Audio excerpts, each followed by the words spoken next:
Ada yang jatuh di sungai itu, di hidungmu yang membentuk kelokan. Ada yang jatuh sejatuh-jatuhnya, di mata serupa senyum. Ya, assalamualaikum warahmatullahi wabarakatuh. Halo. Ketemu lagi nih sama saya Panji dan nunggu bintang tamu ini lama banget. Gila, udah kayak artis beneran. Cuma berapa menit doang sih. Oh, ya boleh. Sampai ngap ya ngejar-ngejar artisnya gitu. Ya, sebelum berbicara lebih jauh lagi sama tete-tete yang satu ini saya kenalkan. Saya mengucapkan terima kasih dulu kepada para pengurus Persatuan Wartawan Indonesia Kabupaten Karawang yang sudah menyediakan lokasinya untuk podcast sore hari ini. Nah, dan sore hari ini, istimewa banget lah. Pokoknya ini teman saya lama. Saya mengundang, berapa lama ya? Udah berapa abad kita nggak kenal. Tapi kamu masih cantik aja ya, Miss. Terima kasih. Ya, sore ini saya mengundang Lisna, ya. Siapa Lisna ini? Nanti dia kenalin ya. Nanti saya juga kasih gambaran sedikit. Jadi sore ini kita pengen membahas soal apa nih, kita bahas apa nih Mas? Deg-degan juga loh, tiba-tiba lo undang ke sini. Ya nggak apa-apa kan, aku yang harusnya seneng kan. Kamu bisa datang ke sini dan berbicara mengenai kaum kamu. Jadi kita sore ini pengen membahas soal kenapa sih status janda itu selalu terkesannya tuh negatif di masyarakat. Nah, Lisna ini kan kita tahu sendiri, bukan kita tahu ya, saya tahu ya. Kalau kalian belum tahu, makanya ini saya kenalin.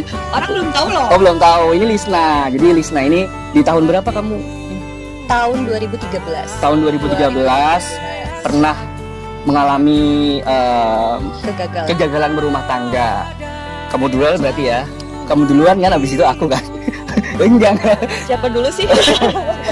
Iya, jadi 2013 dia pernah mengalami kegagalan rumah tangga. Mama muda, usia waktu itu? 23 tahun. 23 tahun loh. 23 tahun. 23 tahun itu? Punya anak satu. Punya anak satu perempuan ya? Perempuan. Ya. Bayangin 23 tahun menyandang status sebagai janda. Dan gimana sih waktu itu kamu nyangka nggak sih bakal jadi single parents gitu? Kalau dalam hal seperti itu tentunya kita nggak akan pernah menyangka ya Mas terjadi. Pasti kan kita mikirnya indah-indah terus gitu kan, kayak nikah muda pengennya kayak Dinda House sama Ray gitu kan. Kayak gue udah yang aku mah romantis. Rizky Beler. Tapi ya ternyata Tuhan berkehendak lain gitu kan. Kita dikasih ujian seperti itu yang nggak pernah menyangka lah gitu kan. Di usia 23 tahun yang masih muda banget itu ya. Gimana sih kamu melewati masa-masa itu gitu, menjadi seorang janda dengan single parents dengan satu anak gitu. Kamu beban nggak sih dulu kan? Kalau misalkan saya kan pernah jadi duda ya. Duda keren. Duda keren dia loh yang ngomong ya.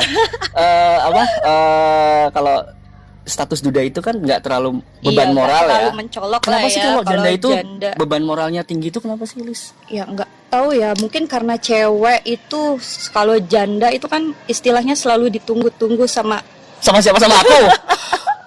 Enggak lah, iya. Iya maksudnya jadi terkesannya janda itu selalu disalahkan gitu kan. Salahkan dalam hal?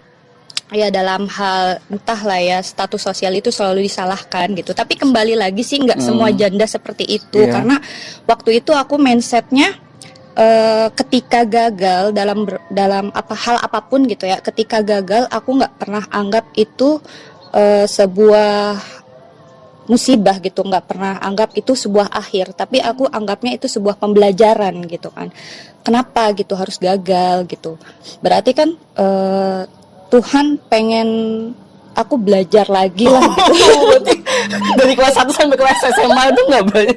Ya enggak, maksudnya belajar kehidupan lah kan. Kalau misalkan waktu itu gua nggak gagal, mungkin gua nggak akan ketemu lu gitu kan. Bener nggak sih? Ketemu saya maksudnya? Iya. Nanti kan hidup gua berumah tangga, nggak berkarir, nggak apa gitu kan. Lancar-lancar aja gitu ya. Oke. Terus jadi gini teman-teman, Lisna itu dulu pernah seprofesi sama saya, jadi wartawan juga, jadi presenter TV juga, dan pernah jadi DJ. Apa itu? Iya, Lis, kamu pernah nggak sih ngalamin stigma negatif kamu kan pernah mengalami jadi Iya. janda, terus dicibir masyarakat itu pernah nggak sih? Kalau aku pribadi sih nggak pernah ya, Kamu karena cantik kali ya, tapi justru malah kalau cantik itu apa? Justru malah iya, membahayakan justru ya. aku sih punya prinsip gitu, maksudnya nggak pernah mau merusak kebahagiaan orang lain. Anjay. Ya karena aku ya lu tahu sendiri lah.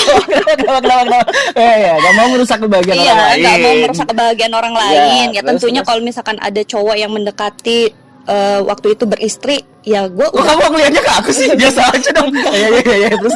ya gue nggak mau Oke. gitu, maksudnya nggak lah, maaf gitu, karena gue emang nggak pernah mau merusak kebahagiaan orang lain, karena gue yakin setiap manusia itu Allah kasih potensi gitu yang luar biasa. Nggak harus maksudnya kan banyak lah ya yang sudah yang sudah rumah tangganya tangga, hancur, pas menjanda mereka bingung untuk kebutuhan, akhirnya terperosok ke Oke. Menarik. Ini gini, jadi aku nangkap omongan kamu nih. Waktu kamu single dengan kamu cantik Iya, begini ya, single parent maksudnya. Iya. Pernah nggak sih ada yang ngajakin kamu nawarin jadi istri simpanan gitu? Kalau yang menggoda sih banyak. Udah pasti itu mah Pasti. ya. Terus kalau Ya, ngajakin jadi istri simpanan gitu? Ya ada juga. Pernah. Pejabat? Enggak. Pemborong kayak teman kamu? Jangan bahas itu. Jadi jadi istri simpanan pernah? Iya, banyak yang nawarin gitu. Cuma aku pribadi ya menolak lah. Intinya nggak mau karena prinsip aku ya. Aku selalu memposisikan diri sebagai menawarkan orang. apa itu? Enggak lah. Godain kamunya pakai apa? Mobil, Iya, pesawat terbang gitu? iyalah, atau- seperti itulah. Kalau misalkan menikah dikasih apa gitu kan, mobil, rumah. Oh gitu ya. Kamu Iya. nggak mau itu? Enggak. Dikasihnya harusnya apa sih biar mau? Ya nggak mau karena Oke. dia udah punya Iya. istri gitu. Aku Oke, nggak iya, mau. Ya karena apa ya, mikirnya nggak mau lah. Aku selalu memposisikan diri sebagai orang lain gitu. Maksudnya gimana perasaan istrinya, gimana perasaan anaknya. Kalau misalkan tahu dia mempunyai istri wanita lain. gitu. Gila ya. Jadi nggak Keren mau. nih, ya nggak kan? mau. Walaupun sekarang aku bener-bener apa ya, menjalaninya waktu itu Suka duka lah ya. suka duka Dukanya banget. banyak ya? Banyak banget, maksudnya lu tahu sendiri kan di media waktu itu gaji cuma 1.500.000. Gak usah belak-belakan juga kali. Kasihan itu teman-teman media. Ya ini nggak apa-apa. Nggak apa-apa lah. Terus, Maksudnya terus. iya, tapi gua nggak pernah apa ya, berpikir untuk rejeki itu cuma segitu gitu. Pasti akan ada rejeki lain, pasti selalu ada ya. Dengan Oke. gua nggak pernah gengsi, maksudnya jualan online seperti itu kan Oke, dari oke. dulu. Oke. Gini, tadi tuh aku juga tertarik sama kalimat kamu.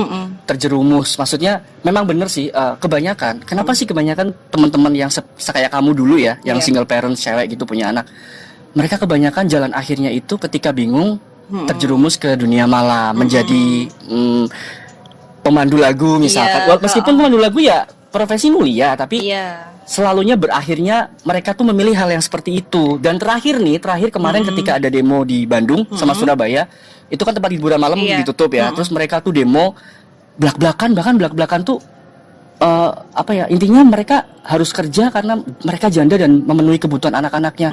Itu kan kalau bagi gue tuh merendahkan martabat perempuan banget gitu, bahwa seakan-akan Iya. janda tuh gak ada pilihan, terakhirnya kerjanya tuh harus begitu gitu. Menurut lu gimana sih? Mungkin menurut gue sih yang paling utama dari mindset gitu kan. Kebanyakan perempuan mungkin berpikir, gue usaha nggak bisa gitu kan. Terus bisnis nggak ada modal atau apapun. Mereka kan pasti awalnya mindsetnya di situ ya. Iya. Ditinggal suami, mungkin awalnya karena tergantung sama suami. Tiba-tiba pas dia janda, terus dia bingung, Shock terus ya, shock gitu kan. Jadi akhirnya mereka terjerumus gitu. Menurut gue sih mindsetnya dulu lah, Mindsetnya maksudnya dulu. yakin gitu kan. Tuhan itu udah ngasih lu potensi yang luar biasa gitu kan. Entah itu lu pinter masak, entah lu itu pinter jualan gitu kan. Yang penting jangan gengsi lah gitu. Mengembangkan potensi itu gitu. Misalkan kayak gue dulu kan jualan online gitu kan. Ada yang jualan jam tangan, jualan tas gitu. Gue nggak pernah gengsi dan kerja walaupun gajinya sedikit, yang penting halal lah, nggak memalukan anak dan orang tua gue gitu. Oke. Ini juga bisa kasih motivasi ke teman-teman yang masih mungkin perempuan yang sampai saat ini belum mendapatkan jodohnya lagi ya setelah mereka berumah tangga. mungkin bisa menjadi single parents yang elegan itu gimana sih gitu? Biar kayak Single kamu jadi Lisna itu sekarang jadi sukses coy. Jadi Dia bisnis jadi brand ambassador kecantikan gitu lah ya. bukan kecantikan. Apa sih? Aku salah. Tadi nggak briefing dulu sih. Apa sih brand ambassador apa sih? Enggak brand ambassador sih, ya cuma aku beberapa bisnis lah gitu kan. Cuma foto gue emang banyak digunain. Oh, foto dia itu banyak digunain buat yang produk-produk kecantikan gitu. Ya kan biasanya udah cantik. Ya, oh gitu ya. Oh ya, jadi kasih motivasi dong biar teman-teman yang kayak kamu perempuan yang single parents gitu, yang janda itu punya motivasi untuk melanjutkan lagi hidup dia gitu untuk mencari nafkah yang halal gitu. Yang pertama sih menurut gue jangan pernah gengsi. Maksudnya ketika pokoknya jangan pernah memikirkan gaya hidup seperti ini nanti gimana gitu kan. Nggak apa-apa gitu, maksudnya penghasilan sedikit pun nggak apa-apa, yang penting halal. Yang kedua, mindset juga harus dirubah gitu. Ketika lu gagal, lu jangan berpikir itu akhir, tapi itu adalah sebuah pembelajaran gitu. Mungkin di situ lu harus mengembangkan diri lagi nih, misalkan pinter masak, jadi bisnis kuliner lah gitu, jadi bisnis hobi selfie. Jadi kayak gue kan hobi selfie, akhirnya gue jadi fotonya terpampang gitu ya. Tapi gitu. azan loh. Terus apalagi mungkin ya sedikit ampun, azan. azan guys. Azan, ya udah, guys. sok. Ya. Lagi mau diterusin nggak? Ya itu aja sih menurut gue, yang penting jangan pernah gengsi. Terus mindsetnya juga maksudnya rubah mindset lah ke lebih, lu harus percaya diri lo itu punya potensi gitu. Jangan sampai merusak diri dengan apa sih ya, gue yakin sih setiap cewek-cewek yang menjual, maksudnya bukan menjual terjerumus itu ya. Walaupun banyak duit atau bagaimanapun pasti hatinya sakit kan gitu. Iya nangis. Bener, sakit lah, pasti sakit gitu. Jangan sampai merusak itulah, maksudnya wanita itu berharga, wanita itu istimewa. Lu tuh bisa gitu, maksudnya dengan apa sih yang lu bisa gitu, kembangkan itu aja sih menurut gua. Wanita itu tadi apa? Wanita itu luar biasa, istimewa, punya potensi yang luar biasa, yang bisa dikembangkan dan tanpa perlu harus melihat sesuatu hal yang buruk untuk jalan terakhir mereka ya. Iya. Oke. Seru ya ternyata ya, walaupun kita cuma beberapa menit dan azan maghrib kita harus sholat. Ya mungkin lain waktu lagi saya bisa mengundang Lisna ini di banyak kesempatan ya kan. Semoga video ini juga bisa menginspirasi teman-teman tadi ya. Benar. Ya, dan sekali lagi terima kasih Lisna juga terima kasih, kita salaman dulu dong. Terima kasih ya. Habis ini pakai hand sanitizer ya.